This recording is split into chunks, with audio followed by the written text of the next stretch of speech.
Hi guys, welcome back to Linda's Pantry. Guess what we're making? Nobody knows, but we're making dog food today. This is not a complete dog food, but it's certainly a supplement to my dog's food, their dry dog food. I try to make sure that they are supplemented to a degree that I feel like they're getting enough protein. It's not a huge amount of fat, and you know, they're healthier for it. So what I've got is they're getting, I don't have any meat to cook down in this, but that's okay. Today it's going to be a little bit different. What I usually do is sometimes I have scraps of meat, skin, cartilage, stuff like that from chicken, and you know, and then some days I don't. But I buy the rice that I use for, I just get a white rice or I use a brown rice. Today it's a white rice. So I've got, I'm going to put 2 cups of the white rice down. I've got about, I don't really measure the water because we're going to put so many other things in there that we're not going to have to worry about it. So, okay. Now, and the rice doesn't have any fat, but it adds, it's a nice filler for them, and it's healthy. It's not a bad thing. Let's see, I need a knife.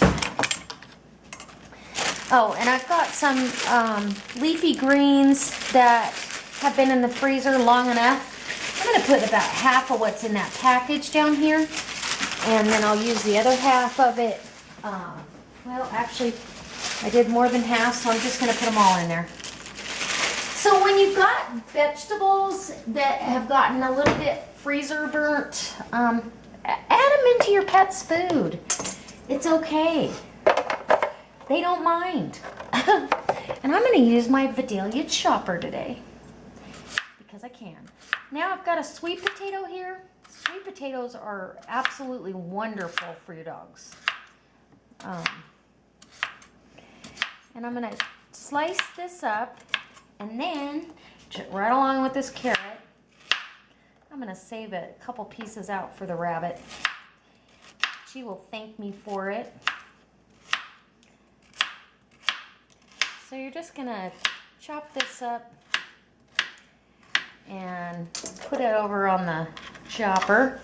I don't peel it or anything because actually the peels have a lot of nutrients as well. So I'm going to scoot some of this stuff out of the way here. And we'll see if I can do this gracefully. I don't know. Okay, sorry about the loud noise. And we'll stack those up. Okay, I'm going to do that. I'll bring you right back as soon as I get those chopped so you don't have to hear that. All right, I'm back. And literally that took less than a minute. This thing is amazing. It's one of the best presents I've ever gotten. And so you've got a nice amount of little chopped dices. They'll get some in every meal. And it's healthy. It's good for them. It's a good, healthy, nutritious meal for them. And because I don't really have any chicken stock or anything to give them, today I'm going to use some bouillon, but not very much of it. You don't need much. And they're okay with that, but I feel like they need flavor too. So about a good healthy tablespoon, maybe a tablespoon and a half. On top of that, just to give it a little bit of flavor, I'm going to put this on the stove and I'm going to simmer it. When it comes up to a nice boil, I'll bring you back and I'll add the eggs, and that'll be the protein in this part, or in this actual rice. That pot will last them dished over their food for a whole week, and I'll show you how I do that tonight. Okay? All right, so I'm back. This rice is almost rehydrated, and the veggies are cooked and tender, and now it's time to add the protein. And because this time of year I have an abundance of eggs, we're going to add some eggs. I don't mind. I'm going to make a little well right there. I don't mind adding the eggs. It's good for my dogs. Look at that beautiful yolk. Oh, Yum. They love it too.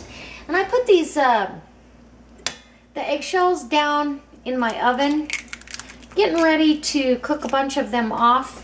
And then what I'm gonna do is I'm gonna grind them up, and they're going in my gardening compost. My garden.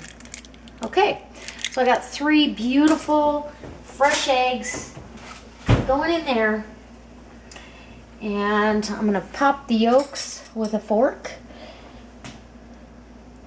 And the heat of this rice and everything that's in this pan is gonna cook these eggs, and I don't want them to cook in big chunks necessarily, but I want it distributed throughout the rice for them. Okay, so that's what I'm gonna do so far. And we'll just stir this around. Boy, it's a good thing I don't cook if I had a bigger fridge, I'd be cooking up a big old pot of rice. I'm gonna look in my one book. I'm gonna research making your own dog food a little bit, just because even though we probably have enough dog food for them for 6 months, we're working on a year. What if things went past that time frame? I don't know if any of you any of you have read 1 Second After, but oh my goodness, that will wake you up to what you're doing. I guarantee you.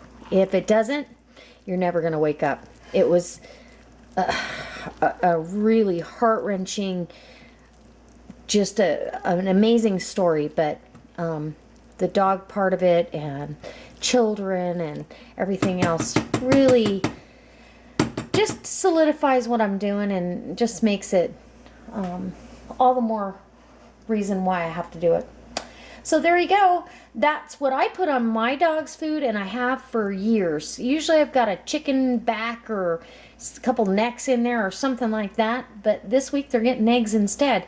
Next week they will have chicken, because I'm ready to bone a chicken, getting ready to bone a chicken, and I'll put the scraps aside. All right, for I'm back, food. And as you can see, there's more than enough in this bowl.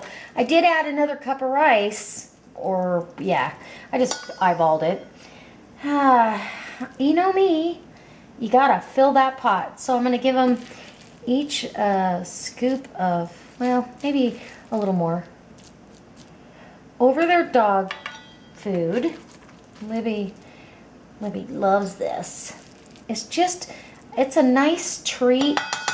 Gives them a hot meal too. So, and I have a container that I specifically have earmarked for this, and it's funny because I used to just put it in there. I knew what was in there, and the boys would come home and they would taste it and go, "Oh my gosh, that rice is really good."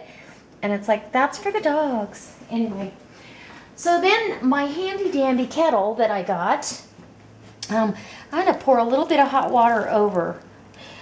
I actually, in the morning and at night, like after they eat tonight, I will do it again. I will scoop their dry dog food out, but I put water over it. And the reason I do that, you want to soak their dog food. If you have a large breed dog, that's a German Shepherd, German Shorthair, anything that's got a deep chest to it, the #1 killer for large breed dogs behind cancer is bloat. And how they bloat is they've been working really hard, and you fed them a big meal, and their gut twists inside them. And or you've given them a big bowl of dry dog food. And some dogs, Labradors are famous for just scarfing whatever you put in front of them. I portion because I don't want my dogs overweight. I have to tell you that a very good friend of mine, her dog passed away from this.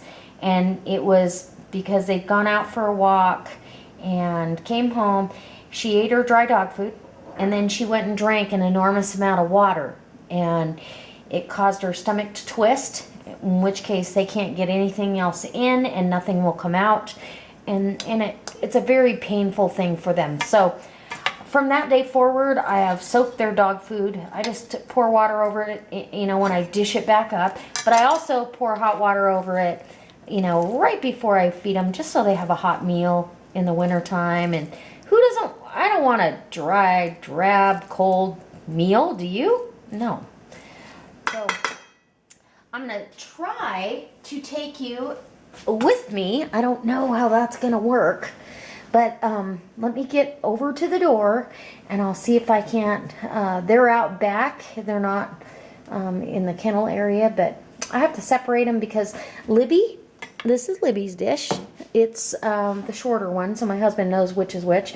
But she's on a weight management, older dog diet, and then Sage is on, you know, let me be a spastic diet.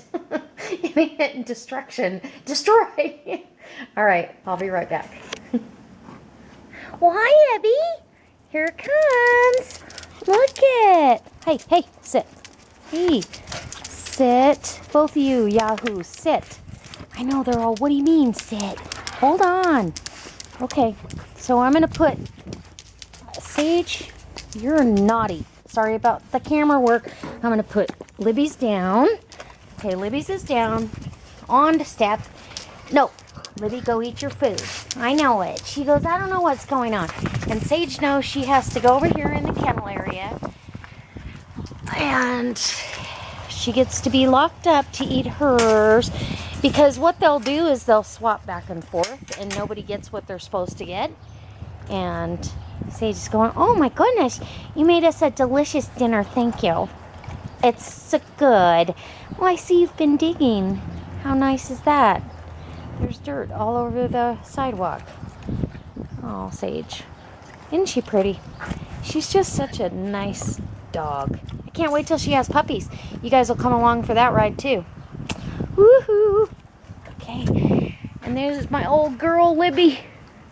She said, I used to be all... No, she's always been kind of a sausage, but she's such a good dog.